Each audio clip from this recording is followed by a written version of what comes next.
Welcome to our latest adventure in Ireland, where the rugged coastline of County Cork meets stunning scenery and outdoor excitement. Today we're trading our hiking boots for kayaks and paddling into the crystal clear waters of East Ferry. After a relaxing kayak session, we'll lace up our hiking boots once more for a scenic 2k walk from Knockadoon Signal Tower to Glenawilling Beach.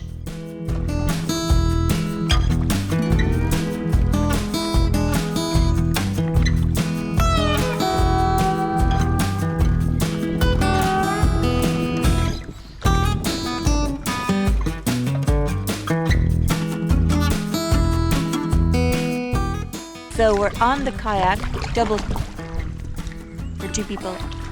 We're in East Ferry. We're motoring along nicely. Motoring? Definitely not motoring.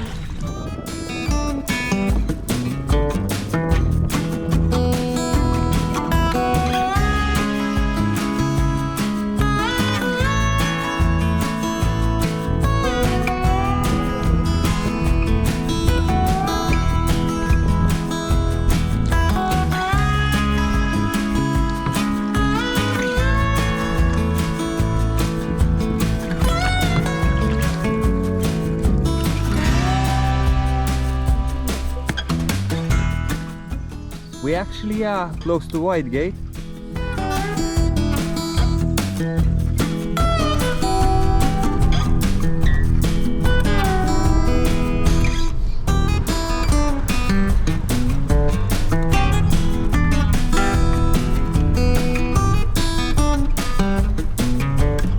Okay, welcome back to our channel.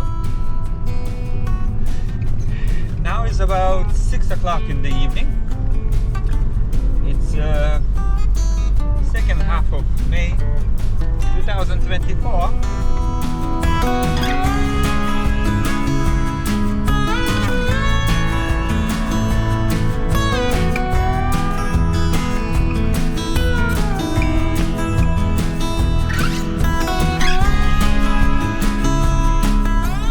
Passing a lovely farmhouse, looking at the detail.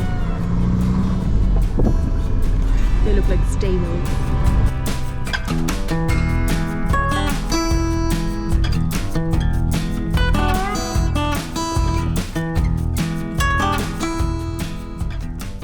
We're here in Knockadoon.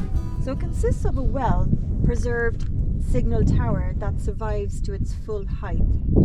Unusually, the walls of the mecocholation over the door and the bartizans over the corners are constructed of red brick, which may relate to a period of repair. After our kayak adventure, we're lacing up our hiking boots and heading out on a scenic 2-kilometre walk from Knockadoon Signal Tower to Glenawilling Beach. This historic tower marks the start of our journey, and what a fascinating story it tells. Built between 1804 and 1805, during the Napoleonic era, this signal tower was one of 81 constructed around Ireland's coastline to detect a French invasion. The British forces in Ireland feared a French invasion, and these towers were strategically located on high and often remote points, allowing them to communicate with their neighbours in a daisy chain formation. Although they weren't built as strongholds, they did feature maculations through which stones or other materials could be dropped on attackers, and slate-hung walls.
these towers quartered 8 to 12 men who could hold out against only a small attacking force. Their purpose was to house signalling crews with the singular objective of spotting an incoming invasion fleet and then communicating the sightings to the government in Dublin. But when Napoleon was defeated at Waterloo in 1815, the threat of a French invasion diminished, and the signal towers were eventually abandoned due to high maintenance costs. Nearby we find a smaller concrete lookout post from the Second World War.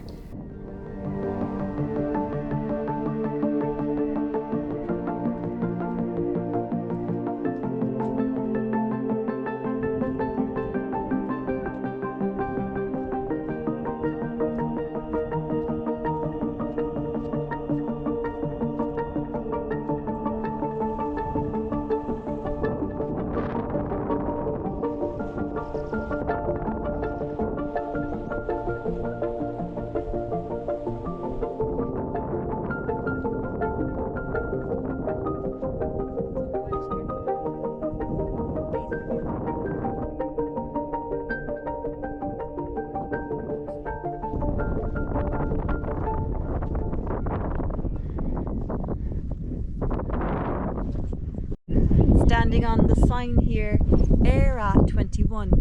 Eire actually means Ireland in Irish.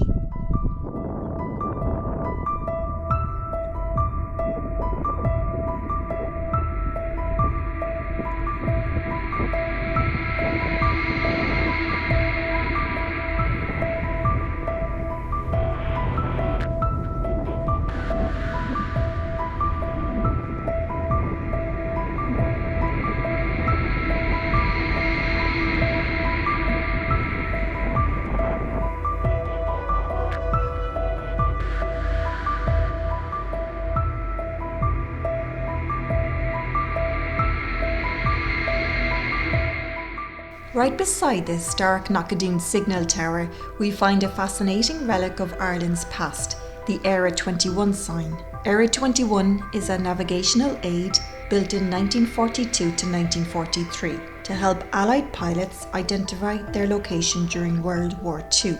Before GPS technology, these signs were a crucial resource, distinguishing Ireland from Great Britain and Northern Ireland. In total, around 85 signs were constructed, mostly by local volunteers, and each one features a unique number corresponding to its coastal watch hut. Although primarily useful for daytime navigation, some were accompanied by fires to aid nighttime landings. Today, many of these signs still stand, primarily in Donegal, Mayo, Cork and Clare.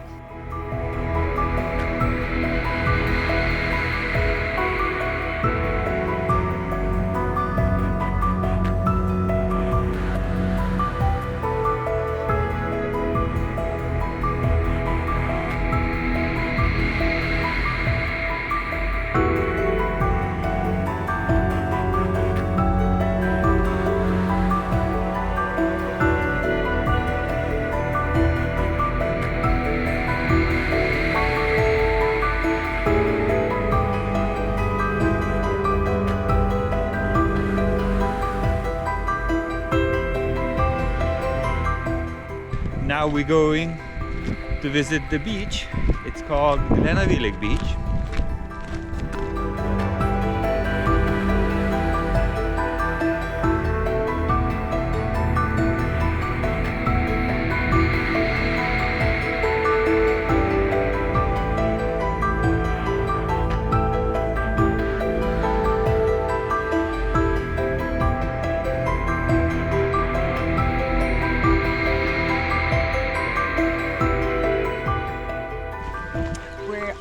Down now just this little area to the Glenawilling beach in Knockadoon.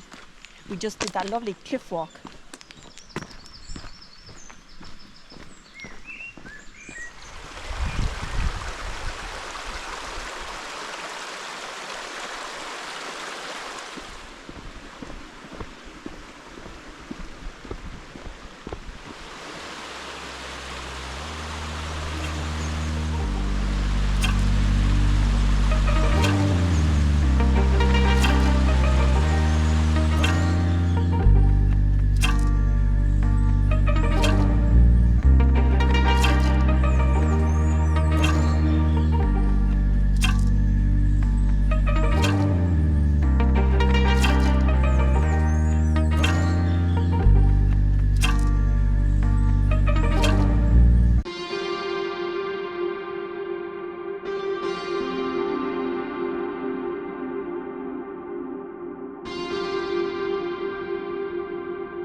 While we explore the stunning Glenawilling beach, let's delve into the origin of its name.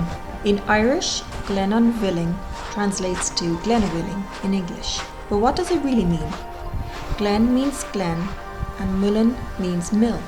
So Glenawilling literally translates to Glen of the Mill or Mill Glen, which was later anglicised to Glenawilling.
So this was Glenawilling Beach. Now we're heading back to the car. It's about 1 kilometer or 2 kilometers maybe from that Eire sign, Eire.21.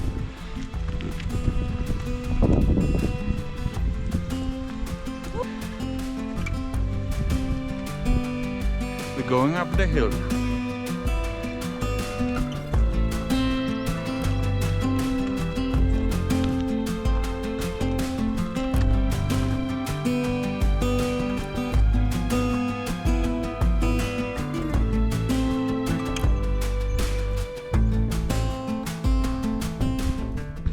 Very scenic and beautiful place. Healthy walk, far away from the roads. The place is quiet. We met 2 persons.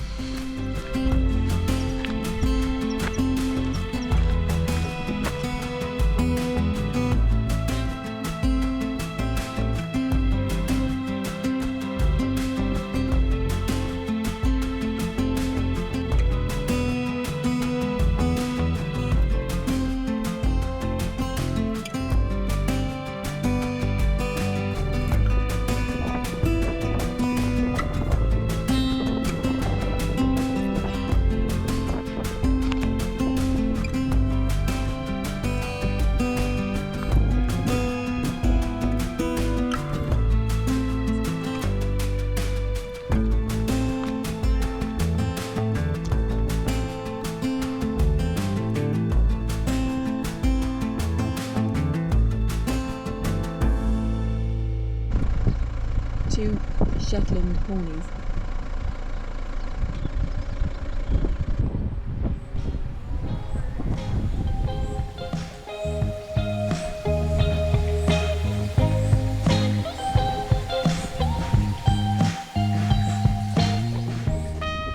The Knockadoon's name comes from the Gaelic Hill of the Fortress, and that area was a naturally defensive position.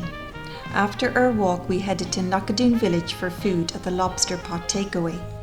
So, to end the day, we actually came down to the little village of Knockadoon to see the pier for the first time. While we waited, we explored the nearby pier with Capel Island just offshore. The Knockadoon slip was part of a series of Coast Guard stations established in the early 1800s. As we walked along the pier, a small signalling device given to us at the Lobster Pot started flashing and beeping, signalling the end of our exploration. Time to enjoy our meal.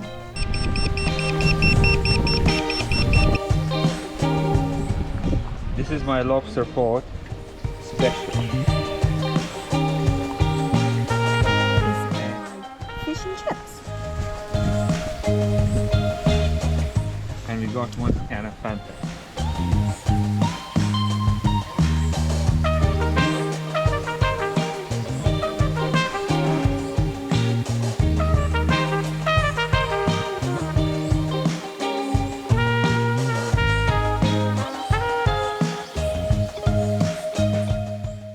coast of East Cork lies Capel Island, dominated by William's Tower, a stub of uncompleted 19th century lighthouse. The island's name comes from the Gaelicised form of Olán an Capla, derived from the de Capel family, which was granted the island after the Norman invasion. The story of William's Tower is one of indecision and tragedy. Repeated requests were made to the Ballast Board for its construction between 1826 and 1846, but it was started and then halted due to indecision. The SS Sirius wreck in 1847 prompted the authorities to cap the unfinished tower and build a new lighthouse on Ballycotton Island instead.